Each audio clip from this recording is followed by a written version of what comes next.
22 लाख छात्रों की मेहनत और सिर्फ 30,000 रुपए की एक डील। किसी ने सालों तक सपनों के लिए रातें जाग कर बिताई और किसी ने वही भविष्य परीक्षा से एक रात पहले प्राइवेट टेलीग्राम ग्रुप्स में बेच दिया। ये सिर्फ एक पेपर लीक नहीं था, ये भरोसे का सबसे खतरनाक सौदा था। 2 मई की रात सपनों की बोली लगनी शुरू हुई। पहले कीमत थी 5 लाख रुपए, लेकिन जैसे जैसे रात गहरी होती गई, टेलीग्राम और व्हाट्सएप के अंधेरे ग्रुप्स में वही आंसर की गिरकर सिर्फ 30,000 रुपए तक पहुंच गई। भारत की सबसे कठिन परीक्षाओं में से एक सेकेंड हैंड स्मार्टफोन से भी कम कीमत में बिक रही थी। और लाखों छात्रों को इसका एहसास तब हुआ जब सुबह नीट 2026 का पेपर उनके सामने खुला। खेल सिर्फ पेपर बेचने का नहीं था, खेल दिमागों से खेलने का था। उसे कभी खुलेआम लीक्ड पेपर नहीं कहा गया, क्योंकि असली खिलाड़ी जानते थे कि कानून शब्दों को पकड़ता है। इसलिए टेलीग्राम के बंद दरवाजों के पीछे उसे एक मासूम नाम दिया गया, हाईली प्रोबेबल गेस पेपर। सिर्फ कुछ धुंधले शब्द और करोड़ों के सिस्टम पर शक की परत चढ़ गई।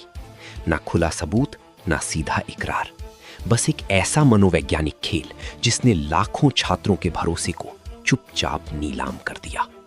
ये कोई भविष्यवाणी नहीं थी, ये खतरनाक स्तर की सटीकता थी। 300 सवालों में से आधे से ज्यादा प्रश्न असली नीट 2026 के केमिस्ट्री और बायोलॉजी सेक्शन से कथित तौर पर मेल खाते थे। इतनी सटीकता किस्मत से नहीं आती। ये गेस पेपर नहीं था, ये लाखों मेहनती छात्रों के खिलाफ किया गया एक सुनियोजित विश्वासघात था। सुरक्षा का ऐसा चक्रव्यूह बनाया गया था मानो नीट 2026 को तोड़ना नामुमकिन हो। एआई निगरानी वाले CCTV, 5G jammers, GPS tracked trucks, biometric verification, करोड़ों की हाईटेक सुरक्षा हर जगह तैनात थी।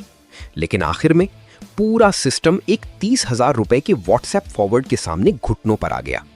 करोड़ों की टेक्नोलॉजी हार गई और एक साधारण फॉरवर्ड जीत गया। ये सिर्फ एक लीक नहीं था, ये एक पूरी सप्लाई चेन थी। कथित तौर पर इसकी शुरुआत हुई नासिक से, वहीं से जहां से पेपर निकलना था। यानी खेल एग्जाम सेंटर पर नहीं, सिस्टम के सबसे अंदरूनी हिस्से में शुरू हो चुका था। फिर यह पहुंचा राजस्थान के सीकर तक, उस शहर में जिसे कई लोग कोचिंग माफिया का गढ़ कहते हैं। और वहां से 1 मई को एक एमबीबीएस छात्र के जरिए यह कथित गेस पेपर केरला तक फॉरवर्ड कर दिया गया। एक फॉरवर्ड और पूरा सुरक्षा तंत्र सिर्फ तमाशा बनकर रह गया। सबसे खतरनाक हमला बाहर से नहीं, अंदर से आया था। अगर पेपर ड्राफ्टिंग या प्रिंटिंग के दौरान ही लीक हो जाए तो एग्जाम हॉल में रखा 5G जैमर सिर्फ एक महंगा सजावटी डिब्बा बनकर रह जाता है। टेक्नोलॉजी छात्रों की निगरानी तो कर सकती है, लेकिन सिस्टम के अंदर बैठे इनसाइडर्स को नहीं। और शायद नीट 2026 की सबसे बड़ी कमजोरी भी यही थी। जब सपनों की कीमत करोड़ों उम्मीदों से तय होने लगे, तब शॉर्टकट मार्केट पैदा होता है। कम सीटें, बेहिसाब दबाव और माता पिता की जिंदगी भर की बचत, यही वो ईंधन है जिसने इस काले बाजार को जिंदा रखा।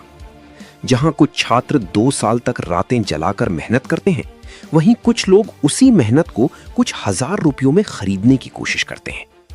कई कोचिंग इंस्टीट्यूट्स अब सिर्फ पढ़ाई नहीं बेचते, वो सक्सेस बेचते हैं। और इसी दौड़ ने शिक्षा के पीछे एक ऐसा अंधेरा इकोसिस्टम खड़ा कर दिया है जहां मेरिट नहीं, एक्सेस सबसे महंगी चीज बन चुकी है। ये सिर्फ एक और पेपर लीक नहीं था, ये एक टूटते हुए सिस्टम की थकान थी। 1991 की वो पुरानी परछाई आज फिर लौटती हुई महसूस होती है, जब देश की सबसे अहम मेडिकल परीक्षा लगातार दूसरे साल सवालों के घेरे में खड़ी है। करोड़ों छात्रों का भविष्य दांव पर लग गया, लेकिन जवाबदेही लगभग शून्य।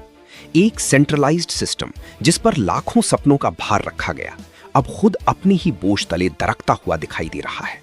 और सबसे डरावनी बात यह है कि शायद ये सिर्फ शुरुआत हो। क्या मेरी मेहनत कभी सच में काफी थी? 2 साल की तपस्या, रोज 12-12 घंटे की पढ़ाई, नींद, त्योहार, दोस्तियां, सब दांव पर लगा दिए गए। माता पिता ने जिंदगी भर की बचत कोचिंग फीस में झोंक दी। किसी ने गहने बेचे, किसी ने कर्ज लिया, सिर्फ उस एक मौके के लिए जो उनकी पूरी जिंदगी बदल सकता था। लेकिन अब लाखों छात्रों के मन में एक ही सवाल गूंज रहा है, अगर भविष्य पहले से बिक चुका था तो क्या मेहनत कभी जीत सकती थी? अब मामला सीबीआई के हाथों में है। जयपुर में कथित मास्टरमाइंड हिरासत में है। डिजिटल एविडेंस की परतें एक एक करके खंगाली जा रही हैं। शायद परीक्षा दोबारा हो जाए, शायद क्वेश्चन पेपर बदल दिया जाए, लेकिन 22 लाख छात्रों के दिमाग में जो डर, गुस्सा और टूटता भरोसा भर गया है, उसे कोई रीसेट नहीं कर सकता। क्योंकि कुछ लीक सिर्फ पेपर नहीं चुराते, वो पूरी पीढ़ी का विश्वास चुरा लेते हैं। मेरिट की मौत वहीं से शुरू होती है, जहां मेहनत से ज्यादा कीमत पैसों की लगने लगे। अगर एक भी छात्र ये मान ले कि सफलता खरीदी जा सकती है, तो हर ईमानदार छात्र अपनी ही मेहनत पर शक करने लगता है।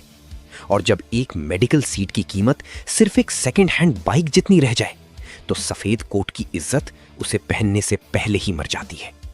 फिर डॉक्टर सिर्फ डिग्री नहीं बनते, सिस्टम की सबसे खामोश त्रासदी बन जाते हैं।